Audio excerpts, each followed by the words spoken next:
This, I don't know. I get excited by this, but not a lot of other people do. So what would be nicer than this way of, if you hand this to your boss, they probably wouldn't be thrilled. What would they like better? Yeah.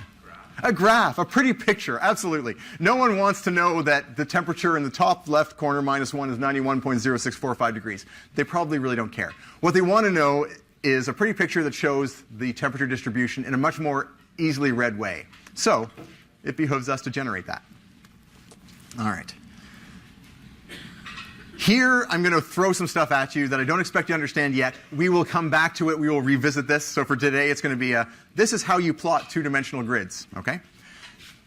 If you're going to understand it as we go, I'll explain it briefly, but it's not the most intuitive thing in the world. But we will return to it. Never fear.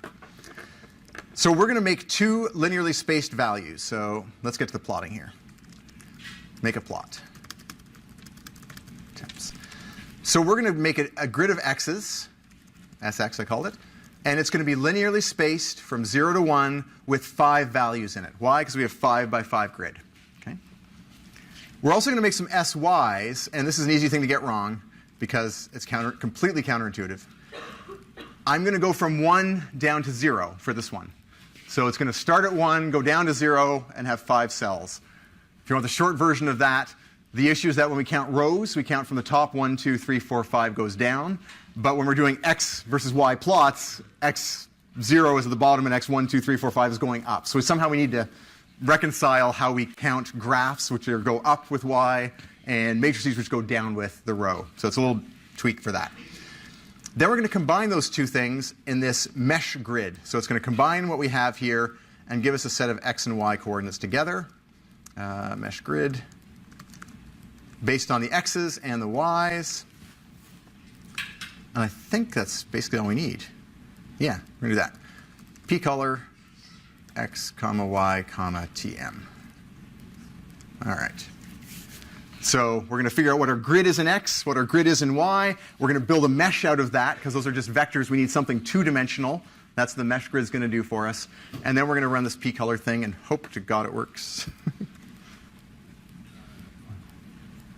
Ah, beautiful. OK. It's working. So let me take a look back at the code. Yeah, we're good.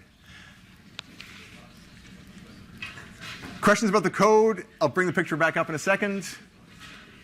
These are laughs of success, like we're getting graphs? Yes? Yes? No? Yes? OK, cool. It's going to get better by the end of the class. So, question, though. I see a hand there. Yeah? Sorry. Yeah, no.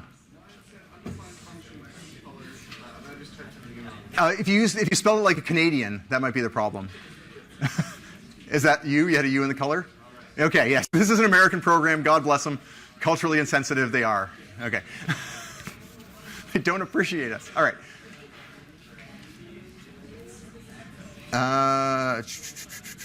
Shoot. Color bar. Yeah.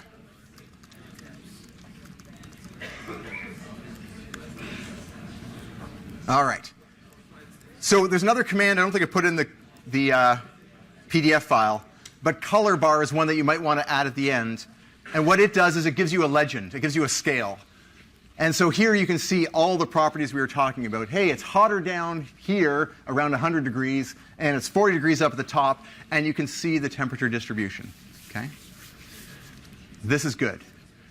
But, as I sort of indicated at the beginning of the class, this is a little limited. Sorry, go ahead. Why is it only 4 by 4? OK. The problem is MATLAB does this by default. It thinks that you have a point of temperature.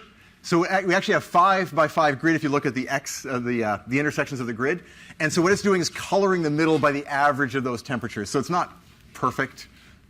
What would make that off by one issue seem less significant? Or make this graph prettier? Yeah. Increase the size or shrink the grid, exactly. If we had more values in this, it would look a lot prettier. Because 5 by 5 grid is kind of crude, and MATLAB's little 4 by 4 hacking of the color of it's kind of also crude.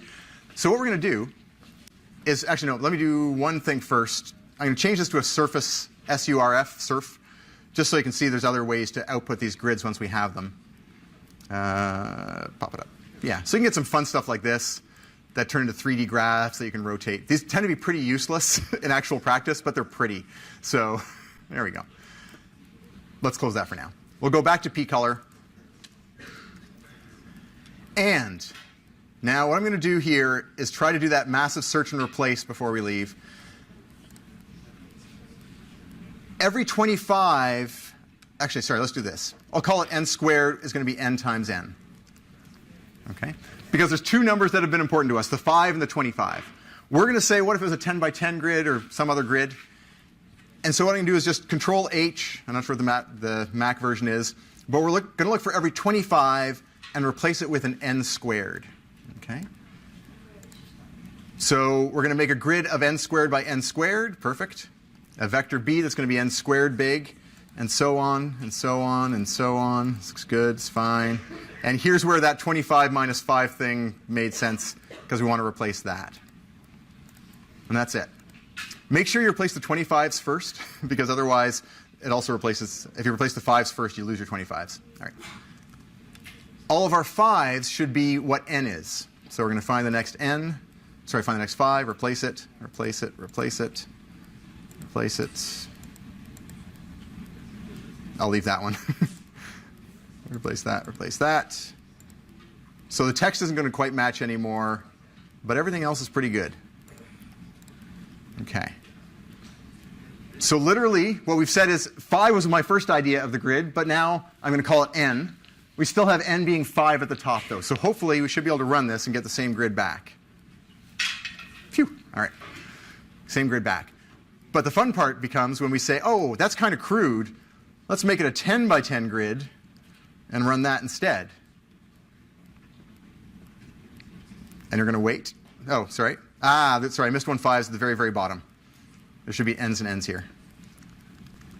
And, yeah, I didn't go all the way down. N's and n's. There we go. Hey. All of that hard work thinking about where the layout of those values in the matrices was and why pays off, because we can boost this thing with just one change now to apparently bigger and bigger grids. Function F5. 20 by 20 grids, no problem. 40 by 40 grids. Lovely. So that's a pretty powerful tool now. All the fundamentals are there about heat transfer, but now we can simulate and slice and dice pretty small things. We have time. One thing that's risky, though, and I'll tell you this right now because we're going to get into it next week. If you try something like a 200, because you really like a fine grid, there may be a problem with that. I'm just going to see how this works out. Let's try this. We'll try running it. Out of memory, I just blew MATLAB up. Not too badly, though, because it's still running. It just said, no, no, no, you can't do that.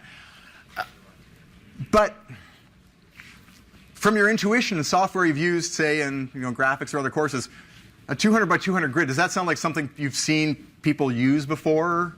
Profs, grad students? Does 200 by 200 sound monstrously large?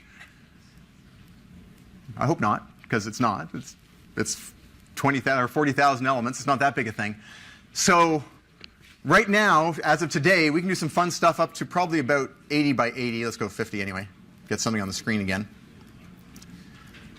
It'll quite happily do a 50 by 50 grid, but we start hitting problems when we go to 200 by 200. There are good reasons for that, and we're going to have the very little bit of numerical methods theory next week that goes into how you can get around that problem.